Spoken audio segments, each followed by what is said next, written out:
ചെങ്കോൽ പാർലമെന്റിൽ സ്ഥാപിച്ച അന്നു മുതൽ രാജ്യത്തെങ്ങും ഇത് ചർച്ചാ വിഷയമാണ്. രാജഭരണത്തിന്റെ അടയാളമായ ചെങ്കോൽ എന്തിനാണ് ജനാധിപത്യത്തിന്റെ ശ്രീകോവിലായ പാർലമെന്റിൽ വയ്ക്കുന്നതെന്നാണ് ചോദ്യം. പ്രതിപക്ഷമാകട്ടെ മൂന്നാം മോദി സർക്കാരിലും ചെങ്കോൽ വിവാദം ആളിക്കത്തിക്കുകയാണ്. ജനാധിപത്യ രാജ്യത്തിന്റെ അന്തസത്തയ്ക്ക് ഒട്ടും ചേർന്നതല്ല ഈ ചെങ്കോൽ എന്നാണ് പ്രതിപക്ഷത്തിന്റെ വാദം. ഇതോടെ ഭരണ പ്രതിപക്ഷ പോരാട്ടത്തിന്റെ കേന്ദ്രമായി മാറിയിരിക്കുകയാണ് തമിഴ്നാടിന്റെ ചെങ്കോൽ. നയപ്രഖ്യാപന പ്രസംഗത്തിനെത്തിയ രാഷ്ട്രപതിയെ ചെങ്കോൽ അടക്കം എതിരേറ്റതോടെയാണ് വീണ്ടും ചെങ്കോൽ വിവാദം ആളിപ്പടർന്നത്. പാർലമെന്റിൽ ചെങ്കോലിന് പകരം ഭരണഘടന സ്ഥാപിക്കണമെന്നാണ് സമാജ്വാദി പാർട്ടിയുടെ ആവശ്യം. ചെങ്കോൽ എടുത്തു മാറ്റണമെന്ന ആവശ്യം ഉന്നയിച്ച് Samajwadi MP RK Chaudhary speaker Om ബിർളയ്ക്ക് കത്തയക്കുകയും ചെയ്തു.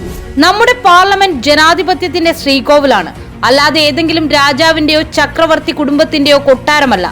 പാർലമെന്റ് മന്ദിരത്തിൽ നിന്ന് ചെങ്കോൽ മാറ്റി പകരം ഭരണഘടനയുടെ ഭീമൻ പ്രതിമ സ്ഥാപിക്കണമെന്ന് ഞാൻ അപേക്ഷിക്കുന്നുവെന്നായിരുന്നു ഉത്തർപ്രദേശിലെ മോഹൻലാൽ ഗഞ്ച് മണ്ഡലത്തിൽ നിന്നുള്ള MP ചൗധരിയുടെ കത്തിലെ ഉള്ളടക്കം. ജനാധിപത്യത്തെയാണ് ആഘോഷിക്കേണ്ടത്, അല്ലാതെ രാജാവിനെയോ വ്യക്തികളെയോ അല്ലെന്ന് സമാജ്വാദി പാർട്ടി അധ്യക്ഷൻ അഖിലേഷ് യാദവും പറഞ്ഞു. കോൺഗ്രസും RJDയും ഉൾപ്പെടെയുള്ള പ്രതിപക്ഷ പാർട്ടികൾ സമാജ്വാദി പാർട്ടിയുടെ നിലപാടിനൊപ്പമാണ്. പ്രതിപക്ഷത്തിന്റെ ഈ ആവശ്യം ഒന്നടങ്കം തള്ളിയ BJPയുടെ ന്യായം ചെങ്കോൽ തമിഴ് സംസ്കാരത്തിന്റെ ഭാഗമാണെന്നാണ്. ചെങ്കോലിനെ പ്രതിപക്ഷം അവഹേളിക്കുന്നുവെന്നും അത് തമിഴ് വിരുദ്ധതയാണെന്നും BJP കുറ്റപ്പെടുത്തുന്നു. ഇതുവഴി ഇന്ത്യ മുന്നണിയിലെ പ്രധാന കക്ഷികളായ സമാജ്വാദി പാർട്ടിക്കും DMKയ്ക്കുമിടയിൽ കലഹം സൃഷ്ടിക്കാനായിരുന്നു BJPയുടെ ശ്രമം. എന്നാൽ യോഗി ആദിത്യനാഥ് അടക്കമുള്ളവരുടെ ഈ വ്യാമോഹത്തെ ചുട്ട മറുപടിയിലൂടെ DMK മുളയിലെ നുള്ളിക്കളഞ്ഞു. ഇന്ത്യൻ ചരിത്രത്തോടും സംസ്കാരത്തോടും തമിഴരോടും സമാജ്വാദി പാർട്ടിക്ക് ബഹുമാനമില്ലെന്നായിരുന്നു ഉത്തർപ്രദേശ് മുഖ്യമന്ത്രി യോഗി ആദിത്യനാഥിന്റെ വിമർശനം. എന്നാൽ സമാജ്വാദി പാർട്ടിയുടെ നിലപാട് ന്യായമാണെന്നാണ് DMKയുടെ പ്രതികരണം. ചെങ്കോൽ രാജവാഴ്ചയുടെ അടയാളമാണ്. ജനാധിപത്യ രാജ്യത്ത് അതിനൊരു റോളുമില്ല.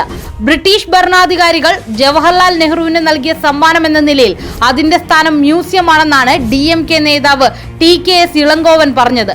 ഇതോടെ ഇന്ത്യ മുന്നണിയെ അടിക്കാനോങ്ങിയ BJP സ്വയം അടിവാങ്ങിയ മട്ടിലാണ്. ചെങ്കോൽ വിവാദത്തിലൂടെ NDA സർക്കാർ ഭരണഘടനയെ വകവയ്ക്കുന്നില്ലെന്ന് സ്ഥാപിക്കാൻ ഇന്ത്യ മുന്നണി ശ്രമിക്കുമ്പോൾ ഭരണഘടനയെ ചവറ്റുകുട്ടയിലെറിഞ്ഞ അടിയന്തരാവസ്ഥയുടെ വക്താക്കളാണ് കോൺഗ്രസ് എന്ന ദുർബല ന്യായമുയർത്തി തിരിച്ചടിക്കുകയാണ് BJP. തമിഴ്നാട്ടിലെ ആഭരണശാലയിൽ നിർമ്മിച്ച ചെങ്കോൽ പ്രധാനമന്ത്രി ജവഹർലാൽ നെഹ്റുവിന് തിരുവാടുതുറൈ അധീനത്തിന്റെ പ്രതിനിധി കൈമാറിയതാണ്. 2023 മെയ് 28 പുതിയ പാർലമെന്റ് മന്ദിരം രാജ്യത്തിന് സമർപ്പിച്ചതിന് പിന്നാലെയാണ് പ്രധാനമന്ത്രി ലോക്സഭാ സ്പീക്കറുടെ കസേരയ്ക്ക് താഴെ ഈ ചെങ്കോൽ സ്ഥാപിച്ചത്. ഞങ്ങളുടെ കൂടുതൽ വാർത്തകൾ നിങ്ങളിലേക്ക് എത്തിച്ചേരാനായി സബ്സ്ക്രൈബ് ബട്ടൺ ക്ലിക്ക് ചെയ്യുക. അതിലെ ഓൾ ഓപ്ഷൻ എനേബിൾ ചെയ്യുക.